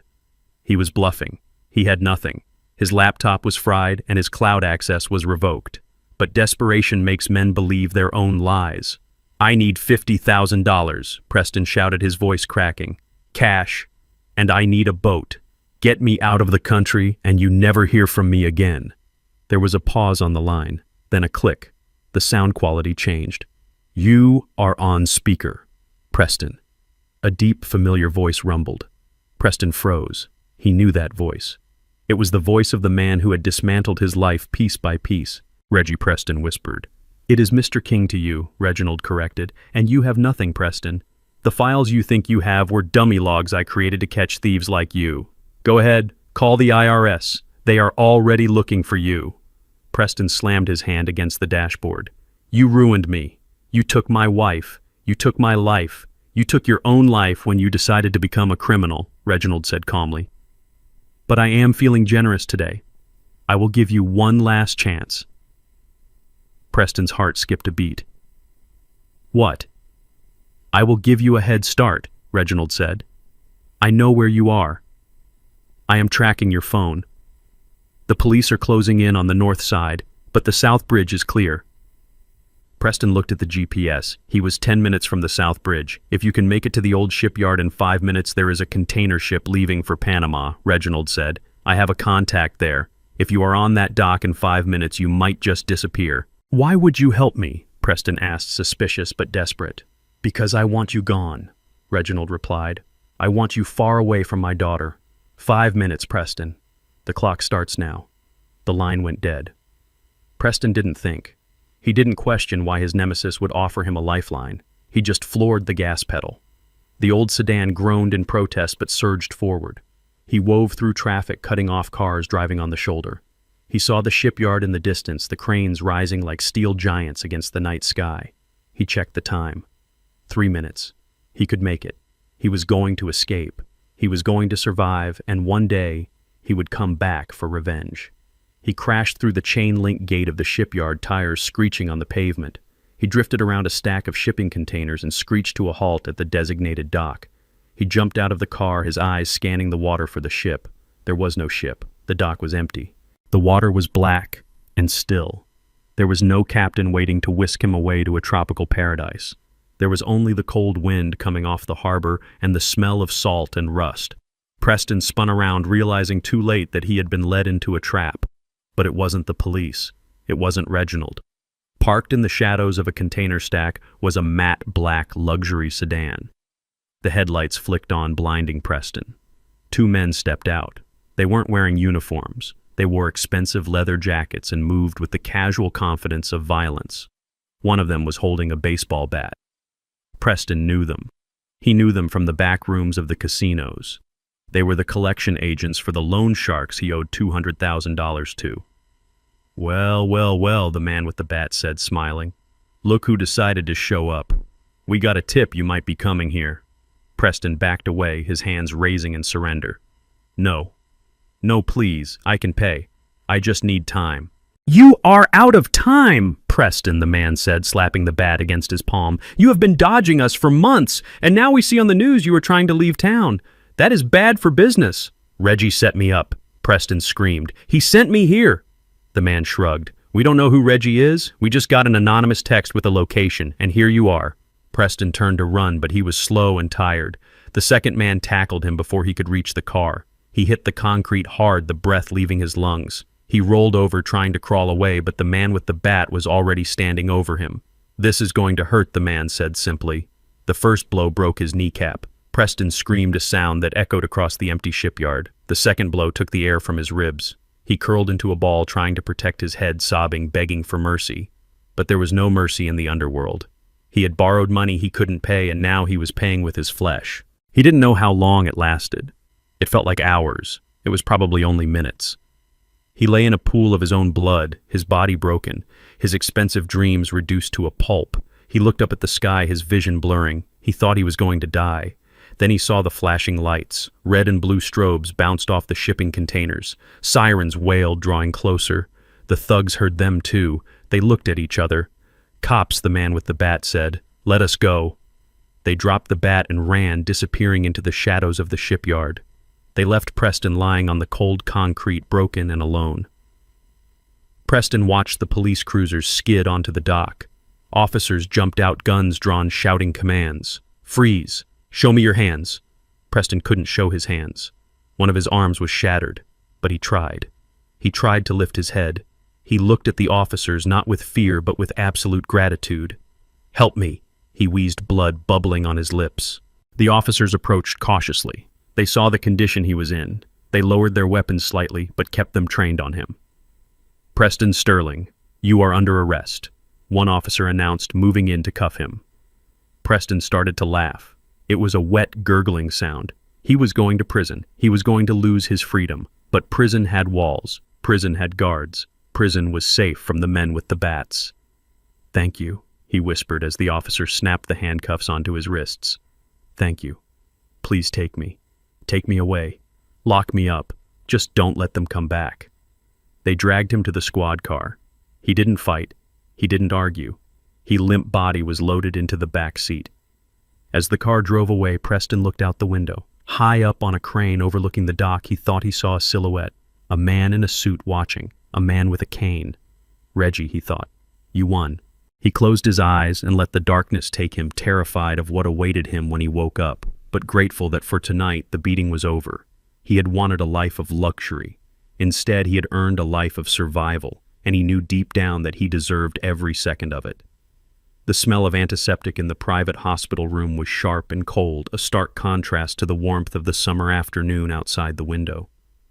Nia lay in the bed, looking small and fragile against the white sheets. Her face was pale, her eyes swollen shut from days of crying.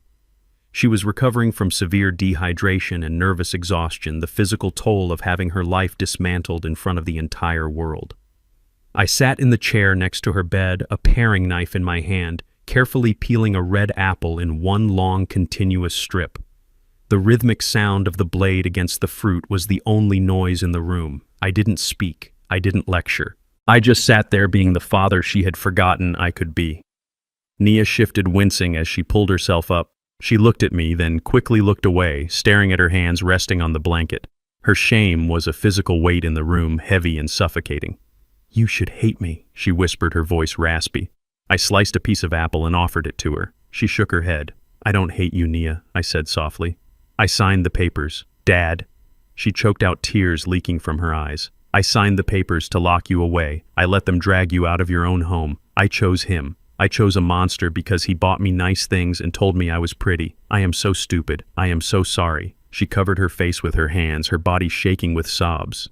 It was the apology I had been waiting for, but it brought me no joy. Seeing my daughter broken wasn't a victory. It was a tragedy I had failed to prevent. "You were not stupid, Nia," I said, placing the knife on the table.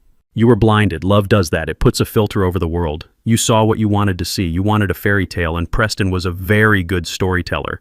But you knew she cried. You knew the whole time. Why didn't you stop me sooner? Why did you let it go this far?" I leaned forward, resting my elbows on my knees. "Because you wouldn't have listened. If I had told you Preston was a thief 6 months ago, would you have believed me? Or would you have called me a jealous old man? If I had bailed you out every time you hit a wall, would you have learned to climb it? You had to see his true face, Nia. And unfortunately, monsters only show their true faces when they think they have won." Nia looked at me, her eyes searching mine for an answer to the question that had been haunting her since the wedding. "Why did you hide it, Dad?" she asked. "The money? The company? Why did you live like that? If I had known you were a billionaire, none of this would have happened." "That is exactly why I hid it," I replied firmly. I stood up and walked to the window, looking out at the city skyline. "When your mother died, I realized something terrifying. I realized that I could buy anything in the world, but I couldn't buy character. I couldn't buy loyalty, and I certainly couldn't buy love. I watched my friends, other wealthy men, raise children who became spoiled, entitled brats. They married people who loved their bank accounts, not their hearts. I didn't want that for you." I turned back to her. "I wanted you to be loved for who you are, Nia, not for being the heiress to King Logistics. If I had flashed my money, Preston would have still married you. In fact, he would have married you faster. He would have been the perfect son-in-law. He would have smiled and nodded and waited patiently for me to die so he could inherit the empire. You never would have known he was a snake until it was too late. By hiding who I was, I forced him to show who he was. He didn't think you had a safety net, so he treated you like you were disposable.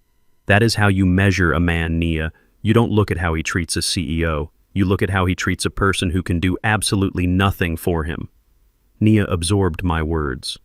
The realization washed over her. The poverty had been a filter, a test that Preston had failed spectacularly. "He never loved me," she whispered, the truth finally settling in her heart. "He just wanted a way in. And when he thought the door was closed, he tried to break it down." I walked back to the bed and took her hand. It was cold, but she squeezed mine back. "He loved what you could give him," I said. "But that is over now. He is gone. He is in a cage where he belongs. And you're still here. You are safe." Nia looked down at our joined hands. "I don't know what to do now, Dad. I have nothing. I lost the apartment. I lost my job because of the scandal. I am 28 years old and I have nothing to show for it but a criminal record by association and a broken heart." "You have something very valuable," I corrected. "You have a clean slate." I reached into the inner pocket of my jacket. I pulled out a small velvet pouch. Nia flinched, perhaps expecting jewelry, perhaps expecting another lesson. I opened the pouch and tipped the contents into her palm. It was a single silver key. "It is not a mansion," I said. And it is not a handout. It is an apartment in New York City. It is small. It is a fourth-floor walk-up. But it is in a good neighborhood, and the rent is paid for 1 year. Nia looked at the key, confusion wrinkling her brow. You are sending me away. I am sending you to find yourself, I said. In this town, you will always be the girl who married the con artist. You will always be the billionaire's daughter. In New York, you are just Nia. No one knows you. No one cares about your father. I reached into my pocket again and pulled out a business card. This is the number of a friend of mine who runs a non-profit art gallery in Brooklyn. I know you always loved painting before Preston told you it was a waste of time. She has an opening for an assistant. It pays minimum wage. You will have to budget. You will have to take the subway. You will have to work hard. But it will be your work. Your life. Nia closed her hand around the key. She looked at me, tears welling up again, but this time they were tears of relief. You aren't going to give me millions, she asked, a small, sad smile touching her lips. I smiled back. I will give you the same thing I gave Preston. Independence. But unlike him, I think you know what to do with it. The money will be there, Nia, when I am gone or when you have proven you don't need it. Until then, go live. Go make mistakes that are your own. Go find a man who loves you when you are broke. She pulled me into a hug, burying her face in my shoulder. Thank you, Daddy. Thank you for saving me. I kissed the top of her head. I didn't save you, Nia. I just opened the cage. You have to fly. I left her there, clutching the key to her future. I walked out of the hospital feeling lighter than I had in years. My daughter was safe. She was hurt, yes, but she was free. The hard part was over. Now there was only one thing left to do. One final loose end to tie up before I could truly retire again. I walked to the waiting Rolls-Royce. Take me to the state penitentiary, Marcus, I said. I have a visitation appointment. The heavy steel door of the maximum security visitation room slid shut behind me with a finality that echoed in my bones. It had been exactly 1 year since the night at the hotel, 365 days since Preston Sterling had tried to destroy my life. The air inside the prison smelled of industrial cleaner and despair, a scent that clung to the clothes of everyone who entered. I sat on the hard plastic stool on the free side of the plexiglass barrier. I adjusted my cufflinks, the gold catching the harsh fluorescent light. I waited. When the guards brought him in, I almost didn't recognize him. The man who shuffled toward the glass wasn't the arrogant, chest-puffing executive in a white tuxedo. He was a ghost. His head was shaved, revealing a scalp scarred from fights he had undoubtedly lost. His skin was sallow, the color of old parchment, and he had lost at least 30 pounds. The orange jumpsuit hung off his frame like a sack. He sat down slowly, wincing as if his body was a map of bruises. He didn't look at me at first. He looked at his hands, which were calloused and shaking. He picked up the black receiver. I did the same. "Hello, Preston," I said. He looked up then. His eyes were dull, stripped of the fire that had once fueled his greed. But when he saw my suit, the bespoke tailoring, the watch on my wrist, a spark of the old hatred flickered to life. "You came," he rasped, his voice rough from disuse. "I told you I would," I replied. He let out a dry, hacking laugh. "You came to gloat. You came to see the animal in the cage. Does it make you feel big, Reggie? Does it make you feel like a man to see me like this?" I looked at him with no emotion. I didn't feel big. I didn't feel small. I felt nothing. He was just a ledger entry that had been closed out, a bad investment written off.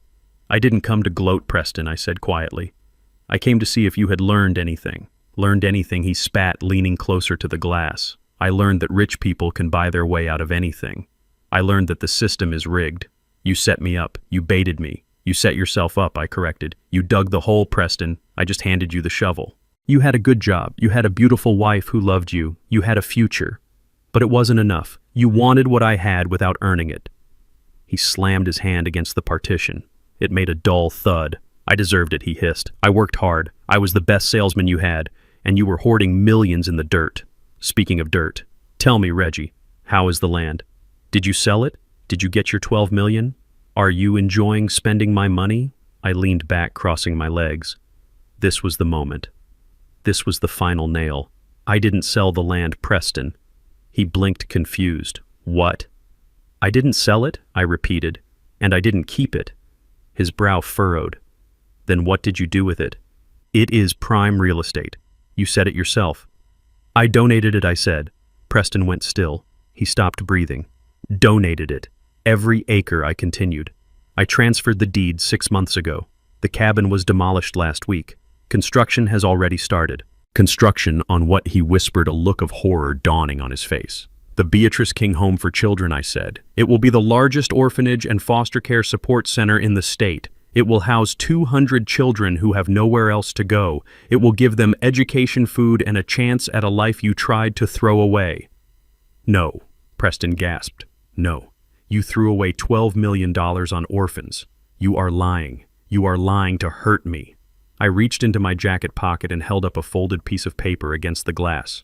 It was a photocopy of the dedication plaque. Read it, Preston.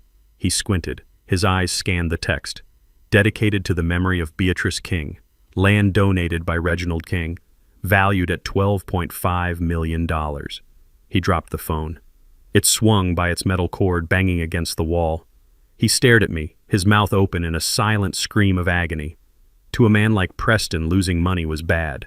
But knowing that money had been given away, burned on charity, wasted on people who couldn't pay it back, that was torture. It broke his brain. He couldn't comprehend a world where character mattered more than cash. He scrambled to pick up the phone, his hands shaking violently. "You are crazy," he screamed into the receiver. "You are insane. That money could have saved me. That money could have bought me a new life. You gave it to trash." "Those children are not trash," I said, my voice turning hard. "They are the future. You are the trash, Preston. You are the waste. You thought money would save you. You thought if you had enough zeros in your bank account you would be a king. But you forgot the most important rule of business and of life." I leaned in, my eyes locking with his terrified stare. "Your net worth is not your self-worth. You are in here because you are morally bankrupt. And no amount of money can bail you out of that." I hung up the phone. Preston started screaming. He slammed his fists against the glass. He cursed me. He cursed Nia. He cursed the world. The guards moved in, grabbing him by the shoulders. They dragged him away, his heels dragging on the floor, his screams fading as they hauled him back to his cell. I watched him go. I didn't smile. I didn't frown. I simply stood up, buttoned my jacket, and turned my back on the man who had tried to break my family. He was gone. He was a memory. I walked out of the visitation room and through the series of checkpoints. The heavy metal doors buzzed and clicked open one by one, releasing me back into the world. I stepped out of the prison entrance and into the blinding afternoon sun. The air tasted sweet. It tasted clean. Waiting at the curb was the black Rolls-Royce. Henderson was standing by the rear door checking his watch. He looked up as I approached, a small smile playing on his lips. "How was the meeting?" Sir Henderson asked, opening the door for me. "Productive," I said. "The account is closed," Henderson nodded. "Good. The board is waiting, Mr. King. The merger with the European shipping line is on the table, and they won't sign without your approval." I looked back at the prison one last time. It was a gray, ugly building, a monument to bad choices. I thought about the cabin in the woods. I thought about Nia in New York painting her first collection. I thought about the orphanage rising from the dirt. I turned away and stepped into the car. The leather seat was cool and comfortable. "Let us go, Henderson," I said. "We have work to do." The car pulled away, gliding silently down the highway. I took out my phone, the new smartphone Nia had insisted I buy so we could video chat. I opened the calendar. I had a board meeting at 2, a charity gala at 6, and a video call with my daughter at 9. I was Reginald King, I was 70 years old, and I was just getting started. In the end, this wasn't just about saving my daughter from a bad marriage. It was about saving her from a life of superficiality. I learned that you can give your children everything, but if you don't teach them to value character over currency, you have given them nothing. Preston thought power was about intimidation and luxury. He learned too late that true power is quiet. It is the discipline to stand your ground when the world underestimates you. Don't let the noise of status blind you to the quiet signal of integrity. Money comes and goes, but your name is the only thing that stays with you until the end. Keep it clean. If you agree that respect must be earned and not bought, hit that like button and subscribe to join our community of truth seekers.